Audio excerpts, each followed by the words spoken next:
del nastro per il nuovo Piazzale Roma, prima fase del progetto che cambierà la porta di Venezia. Non mancano le polemiche, l'opposizione critica tempi e lacune, mentre sfila la protesta dei noleggiatori di auto. Ed il nuovo Piazzale Roma è finito nel mirino delle proteste di una categoria di operatori turistici veneziani e protagonisti di un fuori programma polemico proprio durante l'inaugurazione. Vediamo.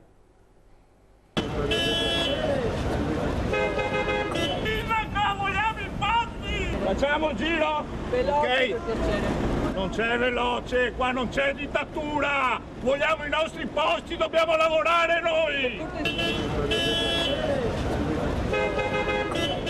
Mancano pochi minuti al taglio del nastro e lungo il perimetro di Piazzale Roma sfila un gruppo di auto particolare. Girano e bloccano il flusso dei veicoli, sono gli operatori turistici che si occupano del noleggio con autista, trasportano i visitatori dalla terraferma a Venezia e viceversa. Regolare licenza, anni di attività alle spalle, ma un problema che ora diventa insostenibile. Assenza di spazi dove lavorare, costretti a usare l'auto con il rischio di multe perché non c'è area di sosta per loro.